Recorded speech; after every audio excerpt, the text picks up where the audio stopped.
وفي الأرض قطع متجاورات وجنات من أعناب وزرع ونخيل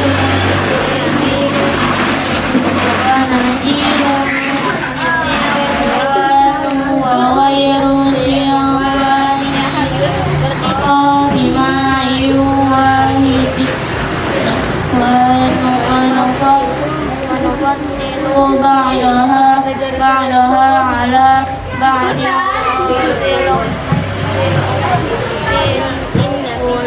إن في ذلك لآيات لقوم يعقلون وإن تعجب فعجب قولهم أإذا كنا ترابا أإنا لفي قليل صبروا ابتغاء وجه ربهم وأقاموا الصلاة وأنفقوا مما رزقناهم سرا وعلانية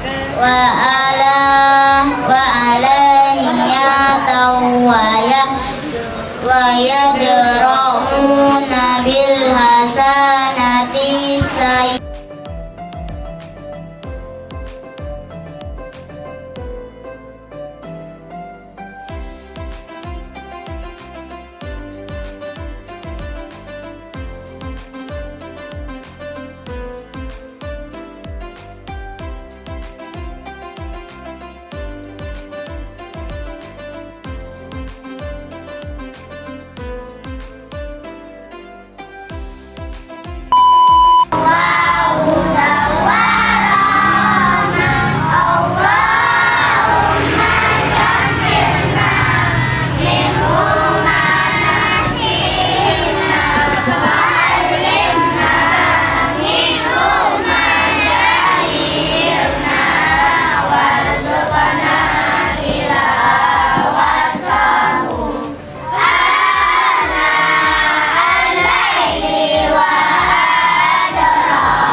Bismillahirrahmanirrahim. Assalamualaikum warahmatullahi wabarakatuh. Waalaikumsalam warahmatullahi wabarakatuh.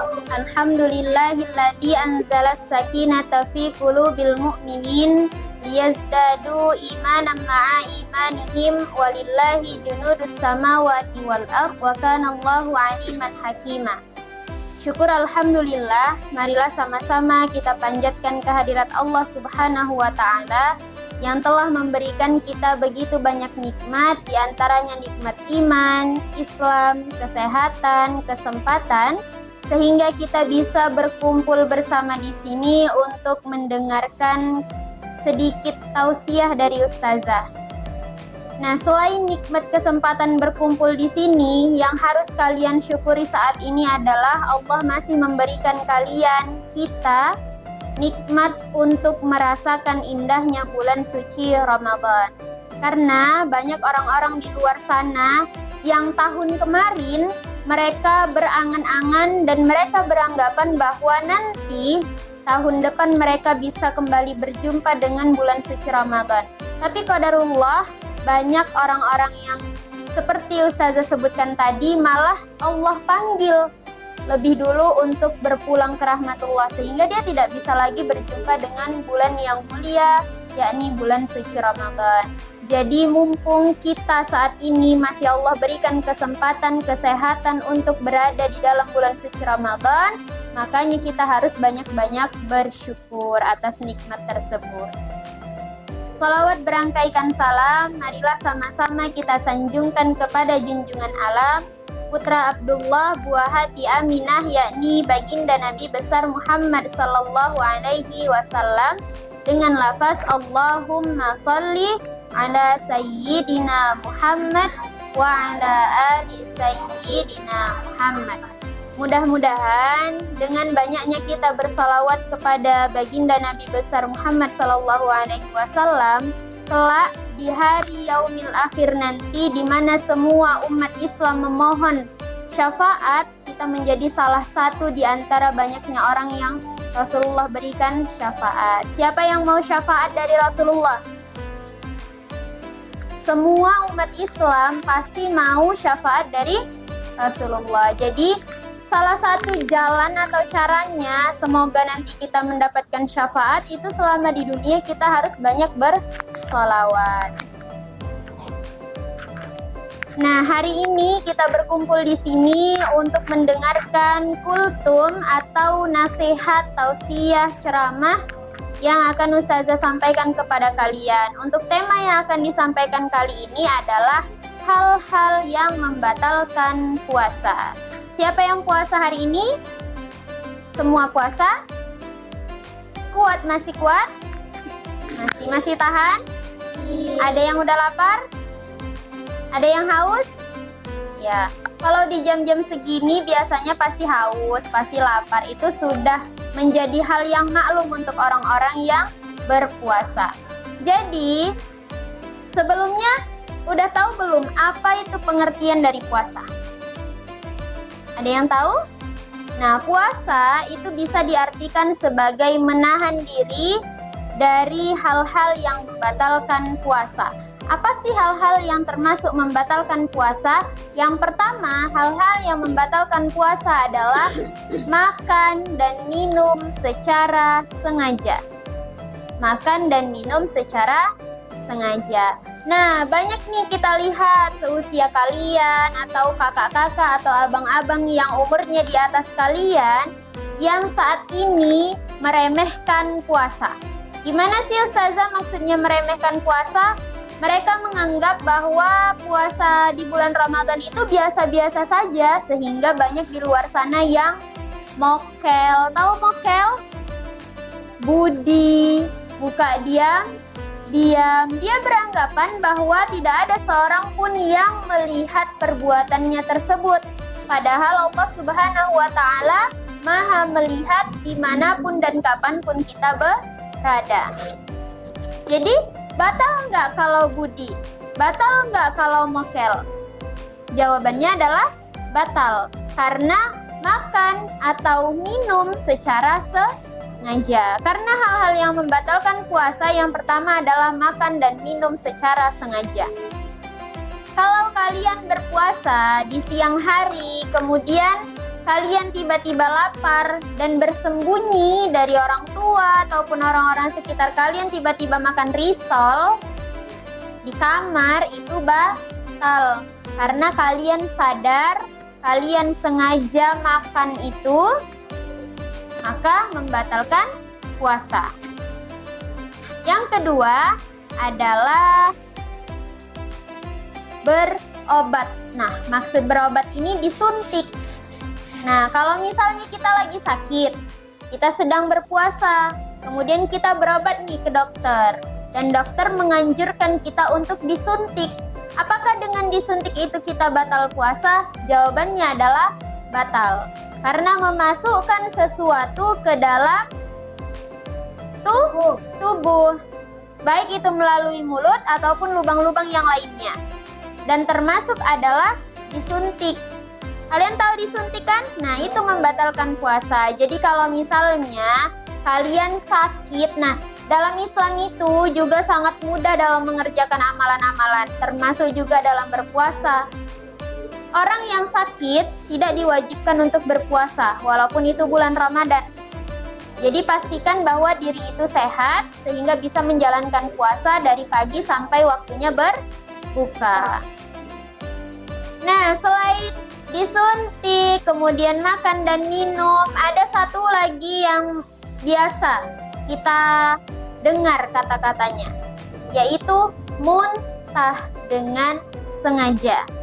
Muntah dengan sengaja. Emang ada orang yang muntah dengan sengaja? Banyak di luar sana kasus-kasus atau fenomena-fenomena di mana ketika dia sedang menahan dahaga, haus, kemudian menahan lapar, demi agar bisa makan, dia sengaja muntah.